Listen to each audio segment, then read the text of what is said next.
The Queen of Spades. Aleksandr Sergeyevich Pushkin. Published, 1834. Categories: fiction, short stories. Source: Wikisource. About Pushkin. Aleksandr Sergeyevich Pushkin, June 6, OS May 26, 1799 A February 10, OS January 29, 1837, was a Russian Romantic author who is considered to be the greatest Russian poet and the founder of modern Russian literature. Pushkin pioneered the use of vernacular speech in his poems and plays, creating a style of storytelling mixing drama, romance, and satire associated with Russian literature ever since and greatly influencing later Russian writers. Born in Moscow, Pushkin published his first poem at the age of 14, and was widely recognized by the literary establishment by the time of his graduation from the Imperial Lyceum in Tsarskoye Selo. Pushkin gradually became committed to social reform and emerged as a spokesman for literary radicals. In the early 1820s he clashed with the government, which sent him into exile in southern Russia. While under the strict surveillance of government censors and unable to travel or publish at will, he wrote his most famous play, the drama Boris Godunov, but could not publish it until years later. His novel in verse, Eugene Onegin, was published serially from 1823 a 1831. Pushkin and his wife Natalia Goncharova, whom he married in 1831, later became regulars of court society. In 1837, while falling into greater and greater debt amidst rumors that his wife had started conducting a scandalous affair, Pushkin challenged her alleged lover, Georges d'Iris, to a duel. Pushkin was mortally wounded and died 2 days later. Because of his liberal political views and influence on generations of Russian rebels, Pushkin was portrayed by Bolsheviks as an opponent to bourgeois literature and culture and a predecessor of Soviet literature and poetry. They renamed Tsarskoye Selo after him. Source: Wikipedia. Also available on our channel. Pushkin, The Daughter of the Commandant, 1836. The Shot, 1830. Chapter 1. There was a card party at the rooms of Naumov of the Horse Guards. The long winter night passed away imperceptibly, and it was 5 o'clock in the morning before the company sat down to supper. Those who had won, ate with a good appetite, the others sat staring absently at their empty plates. When the champagne appeared, however, the conversation became more animated, and all took a part in it. "And how did you fare, Zurin?" asked the host. "Oh, I lost, as usual. I must confess that I am unlucky. I play Mirandole, I always keep cool, I never allow anything to put me out, and yet I always lose." "And you did not once allow yourself to be tempted to back the red? Broken by your firmness astonishes me. But what do you think of Herman?" said one of the guests, pointing to a young engineer. "He has never had a card in his hand in his life. He has never in his life laid a wager, and yet he sits here till 5 o'clock in the morning watching our play."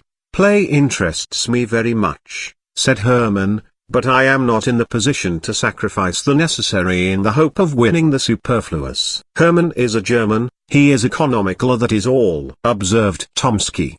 "But if there is one person that I cannot understand, it is my grandmother, the Countess Anna Filatovna." "How so?" inquired the guests. "I cannot understand," continued Tomsky, "how it is that my grandmother does not punt." "What is there remarkable about an old lady of 80 not punting?" said Naumov. "Then you do not know the reason why?" "No, really, haven't the faintest idea." "Oh. Then listen. About 60 years ago, my grandmother went to Paris, where she created quite a sensation. People used to run after her to catch a glimpse of the Muscovite Venus. Richelieu made love to her, and my grandmother maintains that he almost blew out his brains in consequence of her cruelty. At that time ladies used to play at faro. On one occasion at the court, she lost a very considerable sum to the Duke of Orleans. On returning home, my grandmother removed the patches from her face, took off her hoops, informed my grandfather of her loss at the gaming table, and ordered him to pay the money. My deceased grandfather, as far as I remember, was a sort of house steward to my grandmother. He dreaded her like fire, but, on hearing of such a heavy loss, He almost went out of his mind. He calculated the various sums she had lost, and pointed out to her that in 6 months she had spent 500,000 francs, that neither their Moscow nor Saratov estates were in Paris, and finally refused point-blank to pay the debt. My grandmother gave him a box on the ear and slept by herself as a sign of her displeasure. The next day she sent for her husband, hoping that this domestic punishment had produced an effect upon him, but she found him inflexible. For the first time in her life, she entered into reasonings and explanations with him, thinking to be able to convince him by pointing out to him that there are debts and debts, and that there is a great difference between a prince and a coachmaker. But it was all in vain. My grandfather still remained obdurate.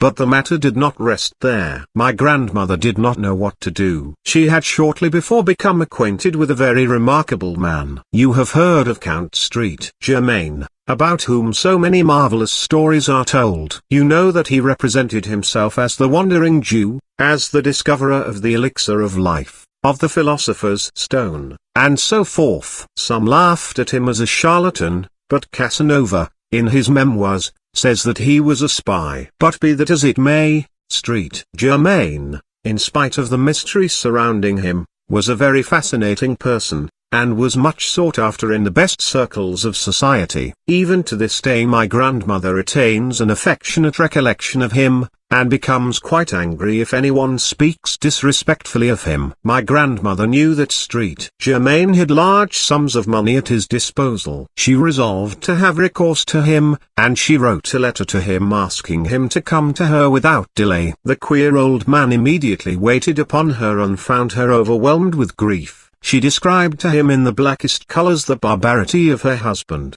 and ended by declaring that her whole hope depended upon his friendship and amiability. Street Germain reflected. "I could advance you the sum you want," said he, "but I know that you would not rest easy until you had paid me back, and I should not like to bring fresh troubles upon you. But there is another way of getting out of your difficulty. You can win back your money." "But, my dear Count," replied my grandmother, "I tell you that I haven't any money left." "Money is not necessary," replied Street Germain, "be pleased to listen to me." Then he revealed to her a secret, for which each of us would give a good deal a broken bar. The young officers listened with increased attention. Tomsky lit his pipe, puffed away for a moment and then continued. "That same evening my grandmother went to Versailles to the Jeu de la Reine. The Duke of Orleans kept the bank. My grandmother excused herself in an offhand manner for not having yet paid her debt, by inventing some little story,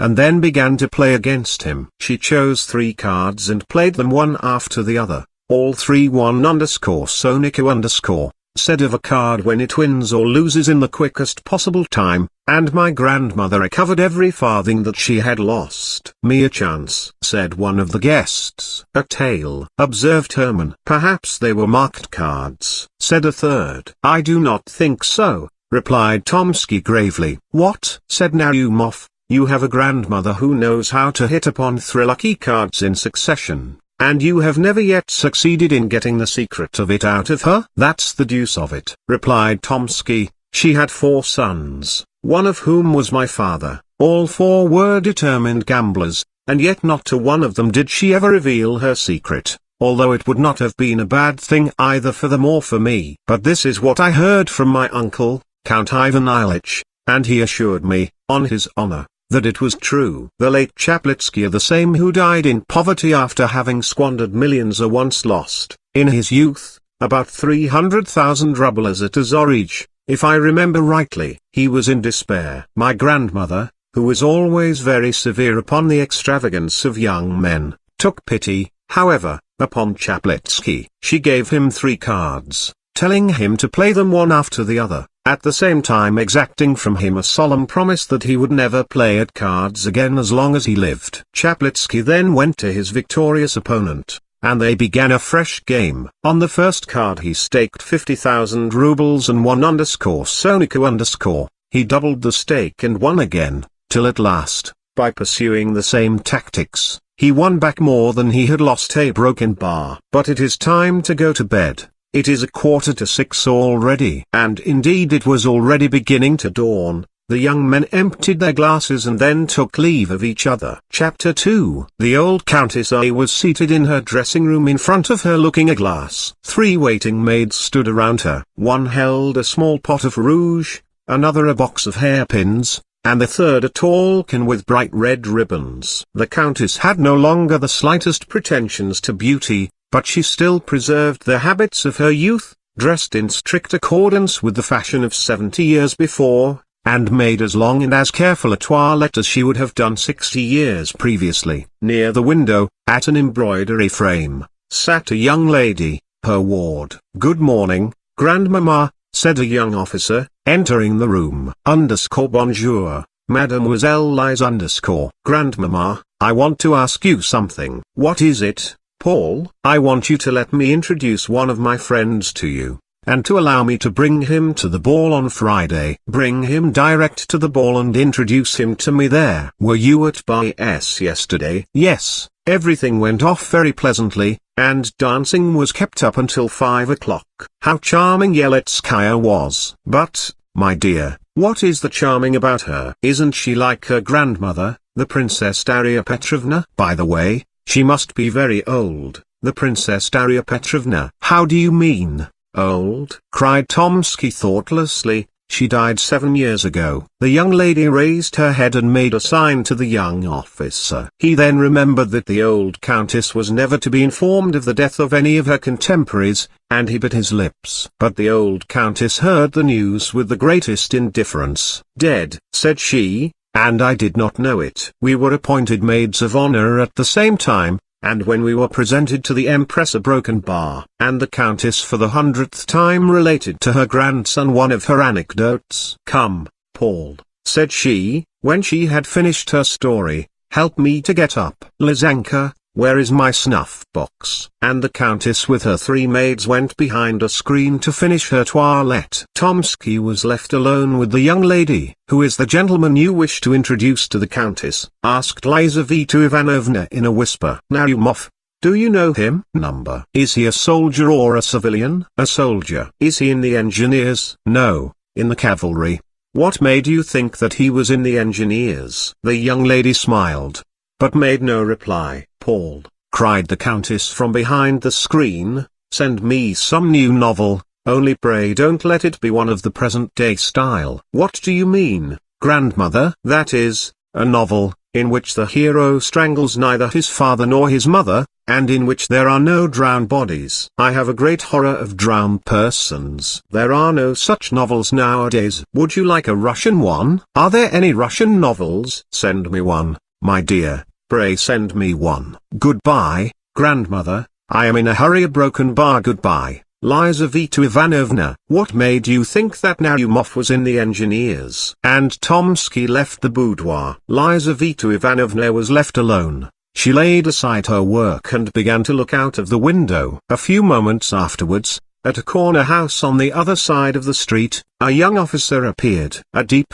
blush covered her cheeks. She took up her work again and bent her head down over the frame. At the same moment the Countess returned completely dressed. "Order the carriage, Lizaveta," said she, "we will go out for a drive." Lizaveta arose from the frame and began to arrange her work. "What is the matter with you, my child? Are you deaf?" cried the Countess. "Order the carriage to be got ready at once." "I will do so this moment," replied the young lady, hastening into the anteroom. A servant entered and gave the Countess some books from Prince Paul Aleksandrovich. "Tell him that I am much obliged to him," said the Countess. "Lizaveta, Lizaveta, where are you running to?" "I am going to dress." "There is plenty of time, my dear." "Sit down here. Open the first volume and read to me aloud." Her companion took the book and read a few lines. "Louder," said the Countess. "What is the matter with you, my child? Have you lost your voice?" "Waiter, give me that footstool a little nearer. That will do." Lizaveta, read 2 more pages. The Countess yawned. "Put the book down,"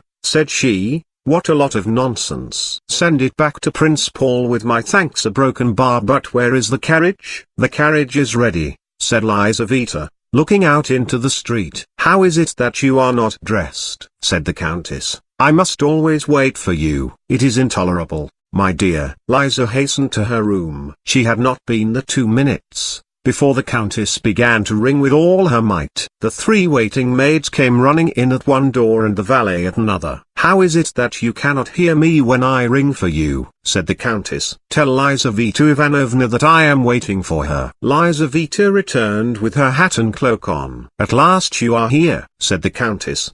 "But why such an elaborate toilette? Whom do you intend to captivate? What sort of weather is it? It seems rather windy." "No, your ladyship, it is very calm," replied the valet. "You never think of what you are talking about." "Open the window." "So it is windy and bitterly cold." "Unharness the horses." "Lizaveta, we won't go out, so there was no need for you to deck yourself like that." "What a life is mine," thought Lizaveta Ivanovna. And, in truth, Lizaveta Ivanovna was a very unfortunate creature. "The bread of the stranger is bitter," says Dante, "and his staircase hard to climb." But who can know what the bitterness of dependence is so well as the poor companion of an old lady of quality? The Countess had by no means a bad heart, but she was capricious, like a woman who had been spoilt by the world, as well as being avaricious and egotistical, like all old people who have seen their best days, and whose thoughts are with the past and not the present. She participated in all the vanities of the great world, went to balls,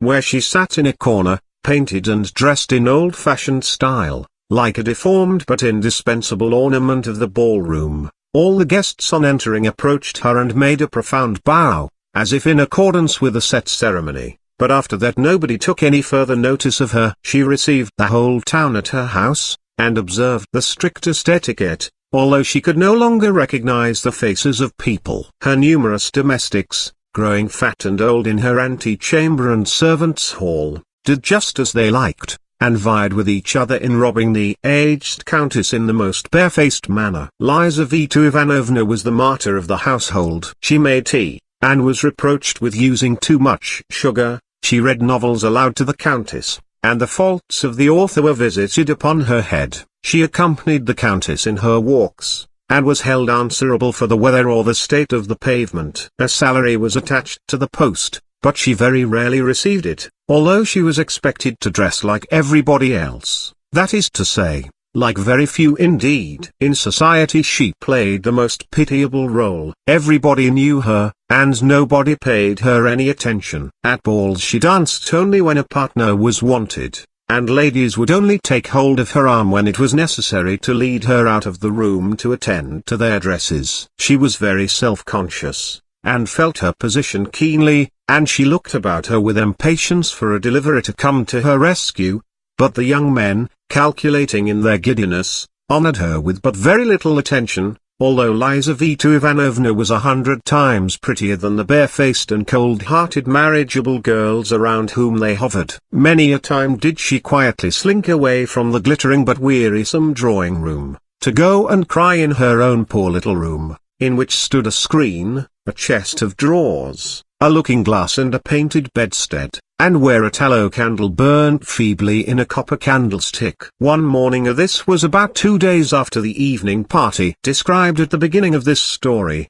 and a week previous to the scene at which we have just assisted. Lizaveta Ivanovna was seated near the window at her embroidery frame, when, happening to look out into the street, she caught sight of a young engineer officer, standing motionless with his eyes fixed upon her window. She lowered her head and went on again with her work. About 5 minutes afterwards she looked out again. The young officer was still standing in the same place. Not being in the habit of coquetting with passing officers, she did not continue to gaze out into the street, but went on sewing for a couple of hours, without raising her head. Dinner was announced. She rose up and began to put her embroidery away, but glancing casually out of the window, she perceived the officer again. This seemed to her very strange. After dinner she went to the window with a certain feeling of uneasiness, but the officer was no longer there and she thought no more about him. A couple of days afterwards, just as she was stepping into the carriage with the Countess,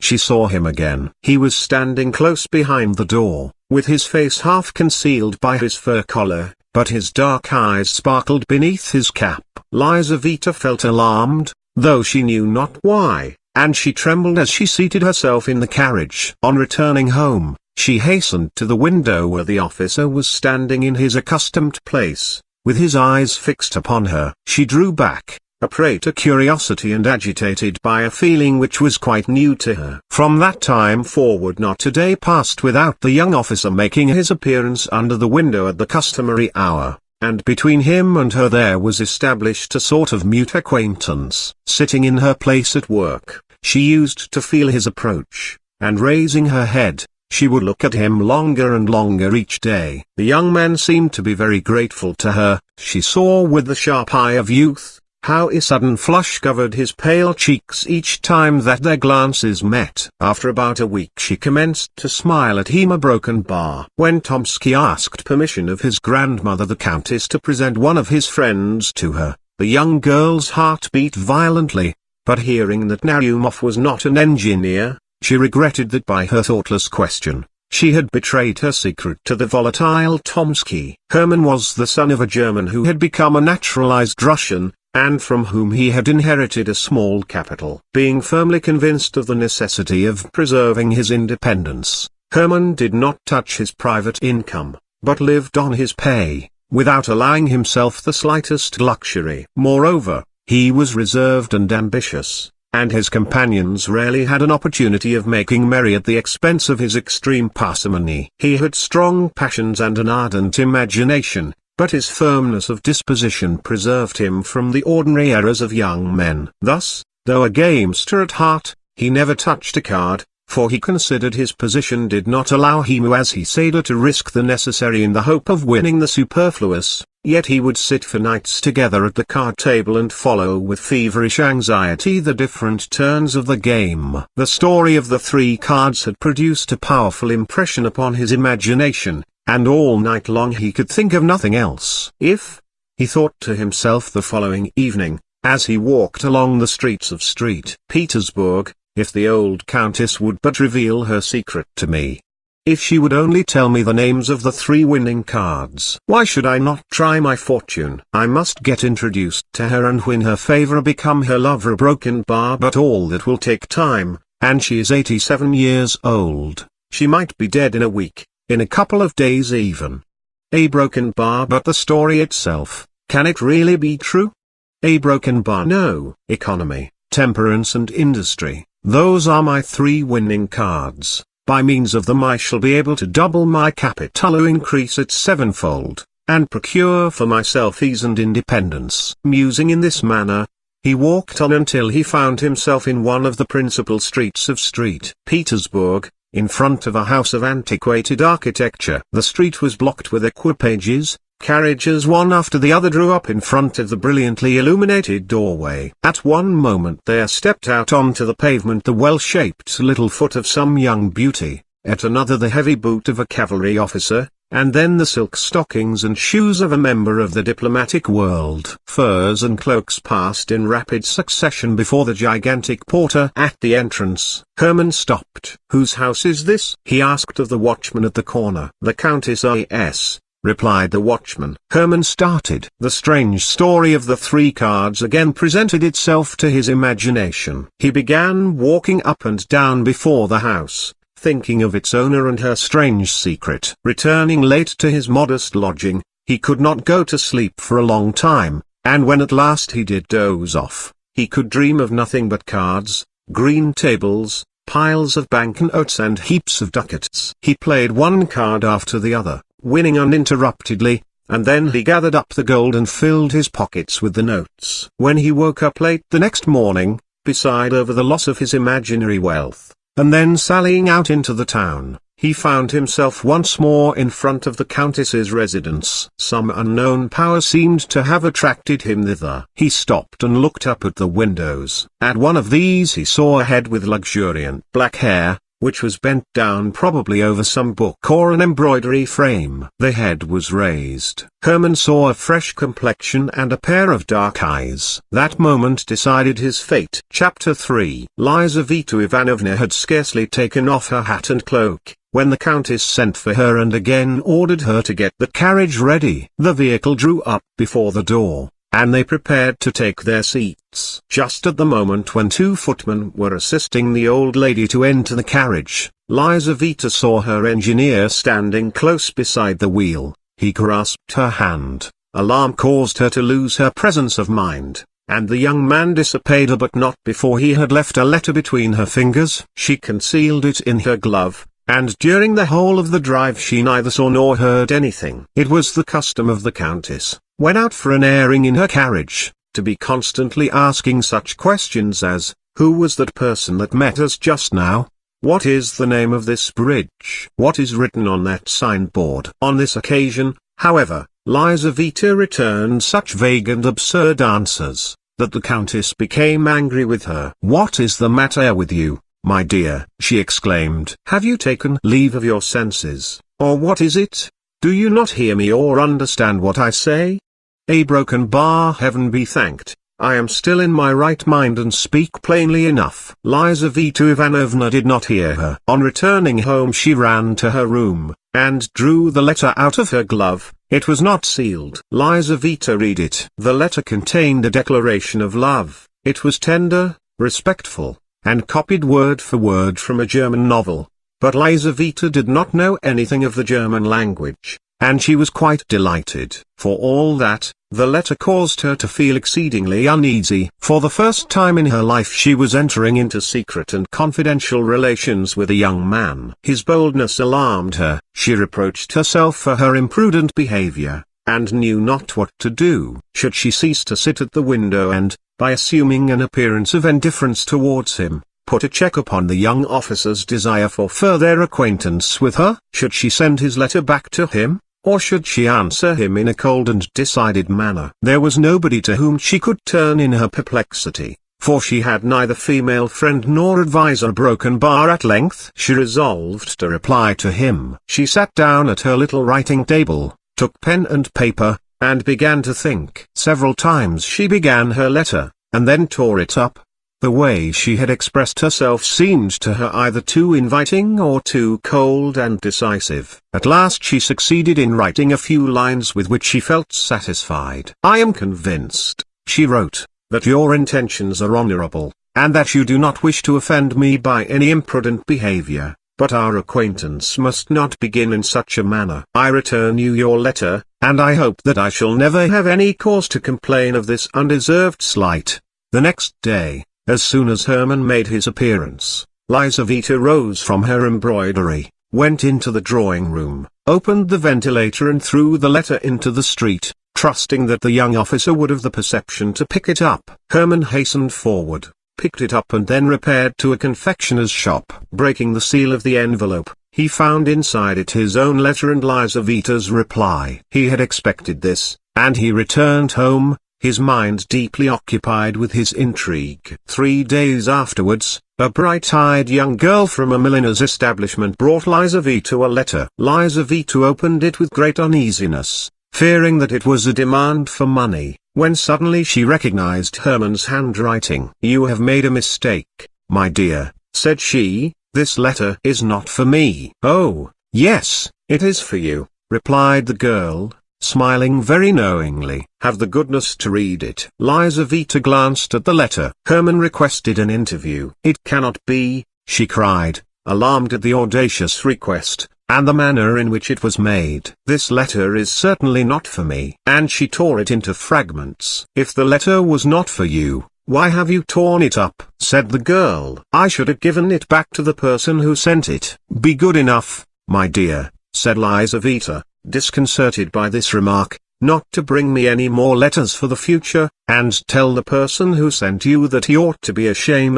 A broken bar." But Hermann was not the man to be thus put off. Every day Lizaveta received from him a letter, sent now in this way, now in that. They were no longer translated from the German. Hermann wrote them under the inspiration of passion, and spoke in his own language, and they bore full testimony to the inflexibility of his desire and the disordered condition of his uncontrollable imagination. Lizaveta no longer thought of sending them back to him. She became intoxicated with them and began to reply to them, and little by little her answers became longer and more affectionate. At last she threw out of the window to him the following letter: This evening there is going to be a ball at the embassy. The Countess will be there. We shall remain until 2 o'clock.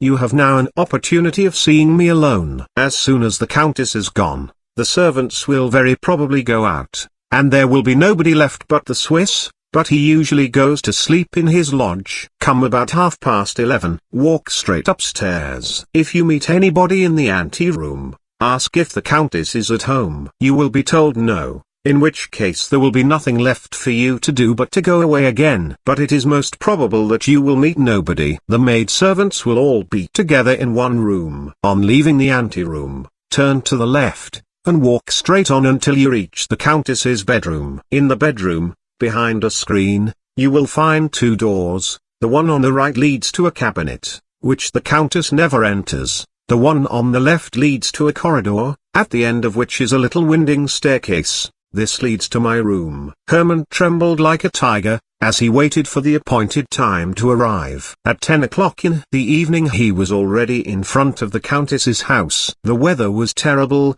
the wind blew with great violence, the sleety snow fell in large flakes. The lamps emitted a feeble light, the streets were deserted. From time to time a sledge, drawn by a sorry-looking hack, passed by, on the lookout for a belated passenger. Hermann was enveloped in a thick overcoat, and felt neither wind nor snow. At last the Countess's carriage drew up. Hermann saw 2 footmen carry out in their arms the bent form of the old lady, wrapped in sable fur, and immediately behind her, clad in a warm mantle, and with her head ornamented with a wreath of fresh flowers, followed Liza. The door was closed. The carriage rolled away heavily through the yielding snow. The porter shut the street door, the windows became dark. Hermann began walking up and down near the deserted house. At length he stopped under a lamp, and glanced at his watch. It was 20 minutes past 11. He remained standing under the lamp, his eyes fixed upon the watch, impatiently waiting for the remaining minutes to pass. At 11:30 precisely, Hermann ascended the steps of the house, and made his way into the brightly illuminated vestibule. The porter was not there. Hermann hastily ascended the staircase, opened the door of the ante-room and saw a footman sitting asleep in an antique chair by the side of a lamp. With a light firm step Hermann passed by him. The drawing-room and dining-room were in darkness, but a feeble reflection penetrated thither from the lamp in the ante-room. Hermann reached the Countess's bedroom. Before a shrine, which was full of old images, a golden lamp was burning. Faded stuffed chairs and divans with soft cushions stood in melancholy symmetry around the room, the walls of which were hung with China silk. On one side of the room hung 2 portraits painted in Paris by Madame Lebrun. One of these represented a stout, red-faced man of about 40 years of age in a bright green uniform and with a star upon his breast. The other a beautiful young woman, with an aquiline nose, forehead curls and rose in her powdered hair. In the corners stood porcelain shepherds and shepherdesses, dining-room clocks from the workshop of the celebrated Lefroy, bandboxes, roulettes, fans and the various playthings for the amusement of ladies that were in vogue at the end of the last century, when Montgolfier's balloons and Mesmer's magnetism were the rage. Hermann stepped behind the screen. At the back of it stood a little iron bedstead. On the right was the door which led to the cabinet, on the left to the other which led to the corridor. He opened the latter, and saw the little winding staircase which led to the room of the poor companion, a broken bar, but he retraced his steps and entered the dark cabinet. The time passed slowly. All was still. The clock in the drawing-room struck 12. The strokes echoed through the room one after the other, and everything was quiet again. Hermann stood leaning against the cold stove. He was calm. His heart beat regularly, like that of a man resolved upon a dangerous but inevitable undertaking. 1 o'clock in the morning struck, then 2, and he heard the distant noise of carriage wheels. An involuntary agitation took possession of him. The carriage drew near and stopped. He heard the sound of the carriage steps being let down. All was bustle within the house. The servants were running hither and thither, there was a confusion of voices, and the rooms were lit up. 3 antiquated chambermaids entered the bedroom, and they were shortly afterwards followed by the Countess who, more dead than alive, sank into a Voltaire armchair. Herman peeped through a chink. Lizaveta Ivanovna passed close by him, and he heard her hurried steps as she hastened up the little spiral staircase. For a moment his heart was assailed by something like a pricking of conscience, but the emotion was only transitory, and his heart became petrified as before. The Countess began to undress before her looking-glass. Her rose-bedecked cap was taken off, and then her powdered wig was removed from off her white and closely cut hair. Hairpins fell in showers around her. Her yellow satin dress, brocaded with silver, fell down at her swollen feet. Herman was a witness of the repugnant mysteries of her toilette. At last the Countess was in her nightcap and dressing gown, and in this costume, more suitable to her age, she appeared less hideous and deformed. Like all old people in general, the Countess suffered from sleeplessness. Having undressed, she seated herself at the window in a Voltaire armchair and dismissed her maids. The candles were taken away, and once more the room was left with only one lamp burning in it. The Countess sat there looking quite yellow, mumbling with her flaccid lips and swaying to and fro. Her dull eyes expressed complete vacancy of mind, and, looking at her, one would have thought that their rocking of her body was not a voluntary action of her own, but was produced by the action of some concealed galvanic mechanism. Suddenly the death-like face assumed an inexplicable expression. The lips ceased to tremble, the eyes became animated. Before the Countess stood an unknown man. "Do not be alarmed, for heaven's sake, do not be alarmed," said he in a low but distinct voice. "I have no intention of doing you any harm. I have only come to ask a favor of you." The old woman looked at him in silence, as if she had not heard what he had said. Herman thought that she was deaf, and bending down towards her ear, he repeated what he had said. The aged Countess remained silent as before. "You can ensure happiness of my life," continued Herman, "and it will cost you nothing. I know that you can name 3 cards in order." Herman stopped. The Countess appeared now to understand what he wanted. She seemed as if seeking for words to reply. "It was a joke," she replied at last. "I assure you it was only a joke." "There is no joking about the matter," replied Herman angrily. "Remember Chaplitsky, whom you helped to win." The Countess became visibly uneasy. Her features expressed strong emotion, but they quickly resumed their former immobility. "Can you not name me these 3 winning cards?" continued Herman. The Countess remained silent. Herman continued, "For whom are you preserving your secret? For your grandsons? They are rich enough without it. They do not know the worth of money. Your cards would be of no use to a spendthrift. He who cannot preserve his paternal inheritance, will die in want, even though he had a demon at his service. I am not a man of that sort. I know the value of money. Your 3 cards will not be thrown away upon me. Come.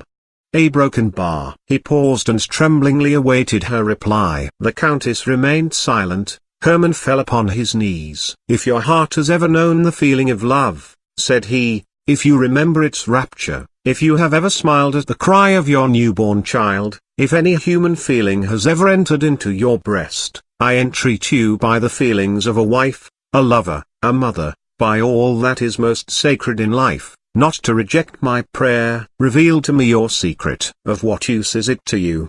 A broken bar, maybe it is connected with some terrible sin, with the loss of eternal salvation, with some bargain with the devil. A broken bar. Reflect, you are old, you have not long to live here. I am ready to take your sins upon my soul. Only reveal to me your secret. Remember that the happiness of a man is in your hands, that not only I, but my children, and grandchildren will bless your memory and reverence you as a saint. A broken bar. The old Countess answered not a word. Herman rose to his feet. "You old hag," he exclaimed, grinding his teeth, "then I will make you answer." With these words he drew a pistol from his pocket. At the sight of the pistol, the Countess for the second time exhibited strong emotion. She shook her head and raised her hands as if to protect herself from the shot. A broken bar. Then she fell backwards and remained motionless. "Come, an end to this childish nonsense," said Herman, taking hold of her hand. "I ask you for the last time,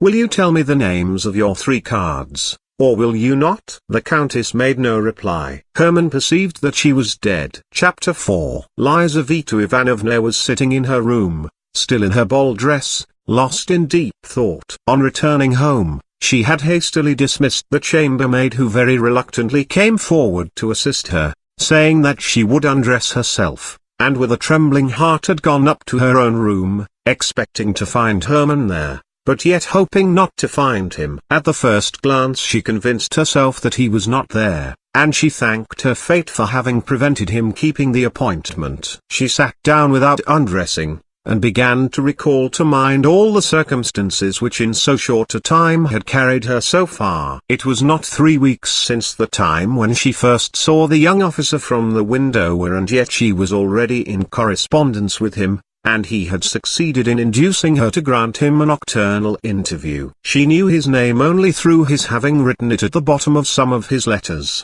She had never spoken to him, had never heard his voice, and had never heard him spoken of until that evening. But, strange to say, that very evening at the ball, Tomsky, being piqued with the young Princess Pauline, who, contrary to her usual custom, did not flirt with him, wished to revenge himself by assuming an air of indifference. He therefore engaged Lizaveta Ivanovna and danced an endless mazurka with her. During the whole of the time he kept teasing her about her partiality for engineer officers. He assured her that he knew far more than she imagined, and some of his jests were so happily aimed, that Lizaveta thought several times that her secret was known to him. "From whom have you learnt all this?" she asked, smiling. "From a friend of a person very well known to you," replied Tomsky, "from a very distinguished man." "And who is this distinguished man?" "His name is Hermann." Lizaveta made no reply,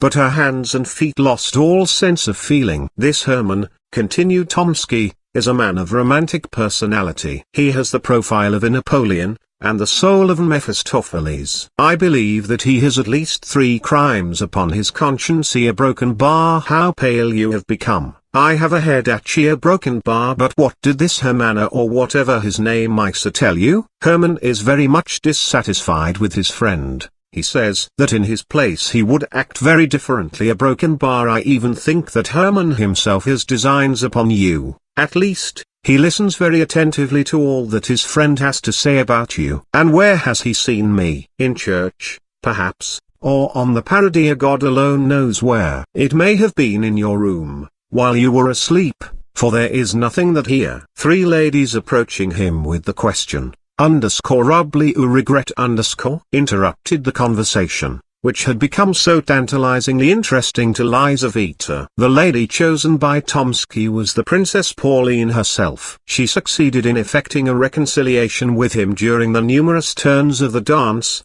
after which he conducted her to her chair. On returning to his place, Tomsky thought no more either of Hermann or Lizaveta. She longed to renew the interrupted conversation, but the mazurka came to an end, and shortly afterwards the old Countess took her departure. Tomsky's words were nothing more than the customary small talk of the dance, but they sank deep into the soul of the young dreamer. The portrait, sketched by Tomsky, coincided with the picture she had formed within her own mind, and thanks to the latest romances, the ordinary countenance of her admirer became invested with attributes capable of alarming her and fascinating her imagination at the same time. She was now sitting with her bare arms crossed and with her head, still adorned with flowers, sunk upon her uncovered bosom. Suddenly the door opened and Hermann entered. She shuddered. "Where were you?" she asked in a terrified whisper. "In the old Countess's bedroom," replied Hermann. "I have just left her." "The Countess is dead." "My God! What do you say?" "And I am afraid," added Hermann,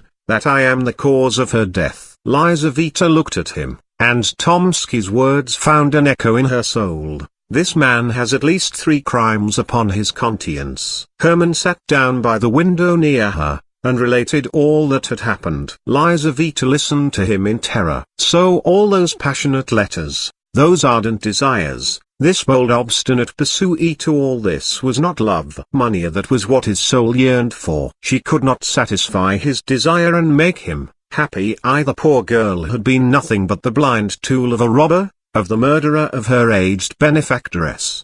A broken bar. She wept bitter tears of agonized repentance. Hermann gazed at her in silence. His heart, too, was a prey to violent emotion, but neither the tears of the poor girl, nor the wonderful charm of her beauty, enhanced by her grief, could produce any impression upon his hardened soul. He felt no pricking of conscience at the thought of the dead old woman. One thing only grieved him, the irreparable loss of the secret from which he had expected to obtain great wealth. "You are a monster," said Liza at last. "I did not wish for her death," replied Hermann.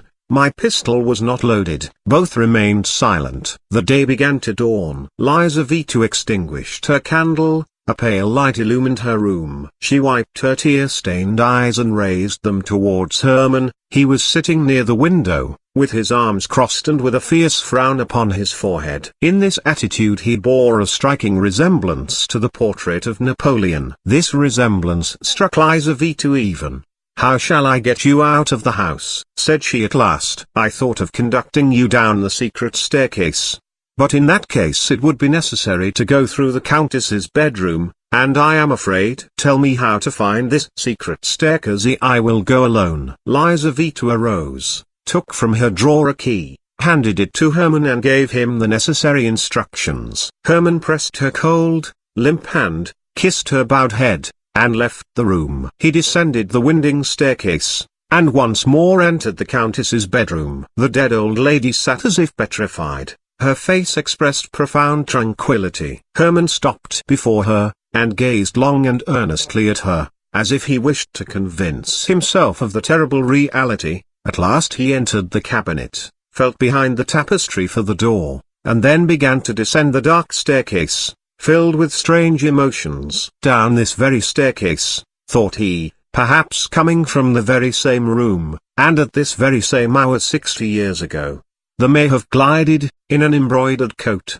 with his hair dressed _a tilde Liza royal _ and pressing to his heart his three-cornered hat, some young gallant, who has long been mouldering in the grave, but the heart of his aged mistress has only today ceased to beat a broken bar." At the bottom of the staircase Hermann found a door, which he opened with a key, and then traversed a corridor which conducted him into the street. Chapter 5. 3 days after the fatal night, at 9 o'clock in the morning, Hermann repaired to the convent of A, where the last honors were to be paid to the mortal remains of the old countess. Although feeling no remorse, he could not altogether stifle the voice of conscience, which said to him, "You are the murderer of the old woman." In spite of his entertaining very little religious belief, he was exceedingly superstitious, and believing that the dead countess might exercise an evil influence on his life, he resolved to be present at her obsequies in order to implore her pardon.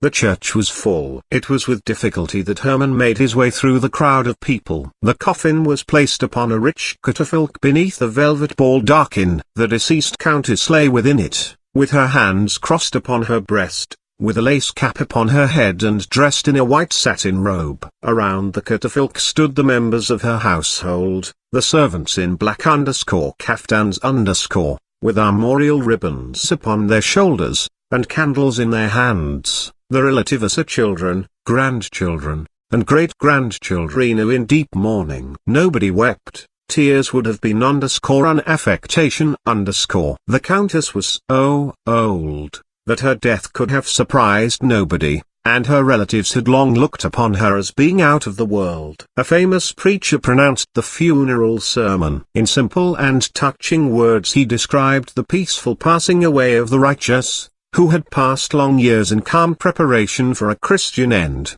"The angel of death found her," said the orator, "engaged in pious meditation and waiting for the midnight bridegroom." The service concluded amidst profound silence. The relatives went forward first to take farewell of the corpse. Then followed the numerous guests, who had come to render the last homage to her who for so many years had been a participator in their frivolous amusements. After these followed the members of the countess's household. The last of these was an old woman of the same age as the deceased. 2 young women led her forward by the hand. She had not strength enough to bow down to the ground as she merely shed a few tears and kissed the cold hand of her mistress. Hermann now resolved to approach the coffin. He knelt down upon the cold stones and remained in that position for some minutes. At last he arose, as pale as the deceased countess herself, He ascended the steps of the catafalque and bent over the corpsey broken bar. At that moment it seemed to him that the dead woman darted a mocking look at him and winked with one eye. Hermann started back, took a false step and fell to the ground. Several persons hurried forward and raised him up. At the same moment Lizaveta Ivanovna was borne fainting into the porch of the church. This episode disturbed for some minutes the solemnity of the gloomy ceremony. Among the congregation rose a deep murmur, and a tall thin chamberlain, a near relative of the deceased, whispered in the ear of an Englishman who was standing near him,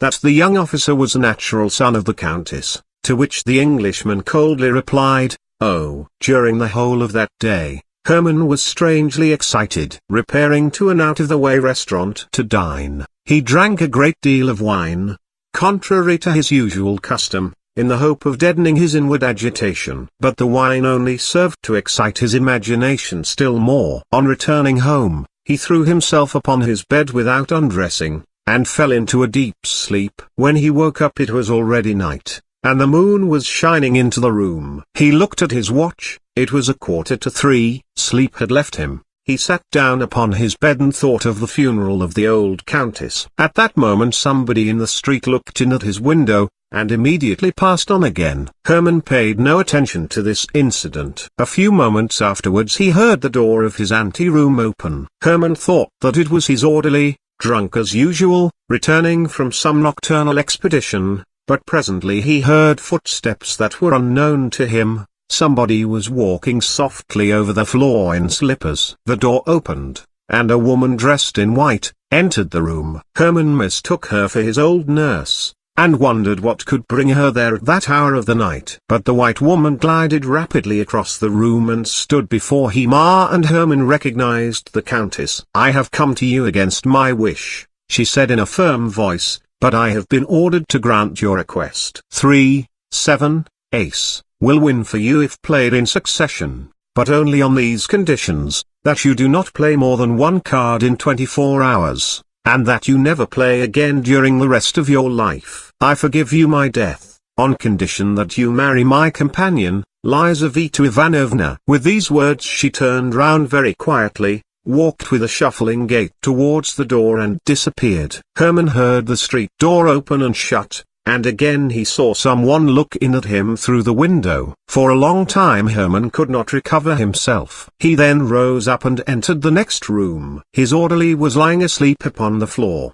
and he had much difficulty in waking him. The orderly was drunk as usual, and no information could be obtained from him. The street door was locked. Hermann returned to his room, lit his candle, and wrote down all the details of his vision. Chapter 6. Two fixed ideas can no more exist together in the moral world than two bodies can occupy one and the same place in the physical world. 3, 7, ace, soon drove out of Hermann's mind the thought of the dead Countess. 3, 7, ace, were perpetually running through his head and continually being repeated by his lips. If he saw a young girl, he would say, "How slender she is!"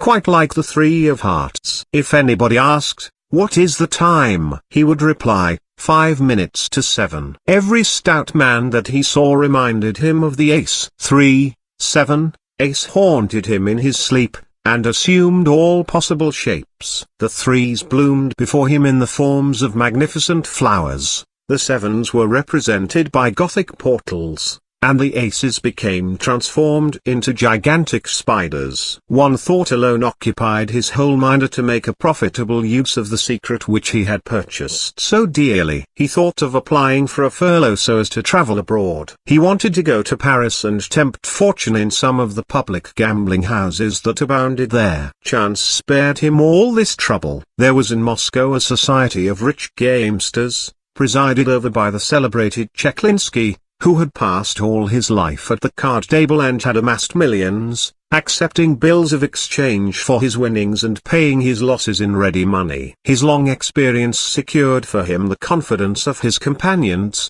and his open house, his famous cook, and his agreeable and fascinating manners gained for him the respect of the public.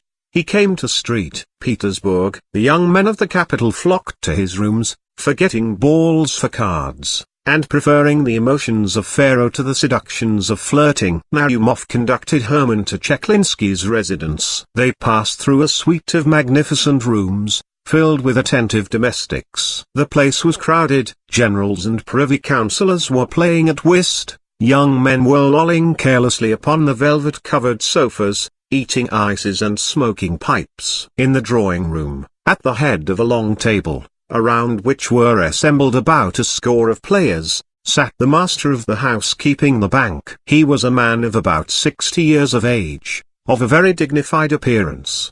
His head was covered with silvery white hair. His full, florid countenance expressed good nature, and his eyes twinkled with a perpetual smile. Naumov introduced Herman to him. Cheklinsky shook him by the hand in a friendly manner, requested him not to stand on ceremony, and then went on dealing. The game occupied some time. On the table lay more than 30 cards. Cheklinsky paused after each throw, in order to give the players time to arrange their cards and note down their losses, listen politely to their requests, and more politely still, put straight the corners of cards that some player's hand had chanced to bend. At last the game was finished. Cheklinsky shuffled the cards and prepared to deal again. "Will you allow me to take a card?" said Herman, stretching out his hand from behind a stout gentleman who was punting. Cheklinsky smiled and bowed silently, as a sign of acquiescence. Naumov laughingly congratulated Herman on his abjuration of that abstention from cards which he had practiced for so long a period, and wished him a lucky beginning. "Stake," said Herman, writing some figures with chalk on the back of his card. "How much?" asked the banker, contracting the muscles of his eyes. "Excuse me, I cannot see quite clearly." 47,000 rubles, replied Herman. At these words every head in the room turned suddenly round, and all eyes were fixed upon Herman. "He has taken leave of his senses," thought Naumov. "Allow me to inform you," said Cheklinsky, with his eternal smile, "that you are playing very high. Nobody here has ever staked more than 275 rubles at once." "Very well," replied Herman, "but do you accept my card or not?" Cheklinsky bowed in token of consent. "I only wish to observe," said he, "that although I have the greatest confidence in my friends, I can only play against ready money. For my own part, I am quite convinced that your word is sufficient, but for the sake of the order of the game, and to facilitate the reckoning up, I must ask you to put the money on your card." Herman drew from his pocket a banknote and handed it to Cheklinsky, who, after examining it in a cursory manner, placed it on Herman's card. He began to deal. On the right a 9 turned up, and on the left a 3. "I have won," said Herman, showing his card. A murmur of astonishment arose among the players. Cheklinsky frowned, but the smile quickly returned to his face. "Do you wish me to settle with you?" he said to Herman. "If you please," replied the latter. Cheklinsky drew from his pocket a number of banknotes and paid at once. Herman took up his money and left the table. Naumov could not recover from his astonishment. Herman drank a glass of lemonade and returned home. The next evening he again repaired to Cheklinsky's. The host was dealing. Herman walked up to the table. The punters immediately made room for him. Cheklinsky greeted him with a gracious bow. Herman waited for the next deal, took a card and placed upon it his 47,000 rubles, together with his winnings of the previous evening. Cheklinsky began to deal. A knave turned up on the right, a 7 on the left. Herman showed his 7. There was a general exclamation. Cheklinsky was evidently ill at ease, but he counted out the 94,000 rubles and handed them over to Herman, who pocketed them in the coolest manner possible and immediately left the house. The next evening Herman appeared again at the table. Everyone was expecting him. The generals and privy councillors left their whist in order to watch such extraordinary play. The young officers quitted their sofas, and even the servants crowded into the room. All pressed round Herman. The other players left off punting, impatient to see how it would end. Herman stood at the table and prepared to play alone against the pale, but still smiling Cheklinsky. Each opened a pack of cards. Cheklinsky shuffled. Herman took a card and covered it with a pile of banknotes. It was like a duel. Deep silence reigned around. Cheklinsky began to deal. His hands trembled. On the right a queen turned up, and on the left an ace. Ace has won, cried Herman, showing his card. Your queen has lost, said Cheklinski, politely. Herman started, instead of an ace, there lay before him the Queen of Spades. He could not believe his eyes, nor could he understand how he had made such a mistake. At that moment it seemed to him that the Queen of Spades smiled ironically and winked her eye at him. He was struck by her remarkable resemblance to a broken bar. The old Countess, he exclaimed, seized with terror. Cheklinski gathered up his winnings. For some time, Herman remained perfectly motionless. When at last he left the table, there was a general commotion in the room. Splendidly punted, said the players. Cheklinski shuffled the cards afresh, and the game went on as usual. Chapter 7. Herman went out of his mind, and is now confined in room number 17 of the Abuchhof Hospital. He never answers any questions, but he constantly mutters with unusual rapidity, 3, 7, ace. 3, 7, queen. Lizaveta Ivanovna has married a very amiable young man, a son of the former steward of the old countess. He is in the service of the state somewhere, and is in receipt of a good income. Lizaveta is also supporting a poor relative. Tomsky has been promoted to the rank of captain, and has become the husband of the Princess Pauline.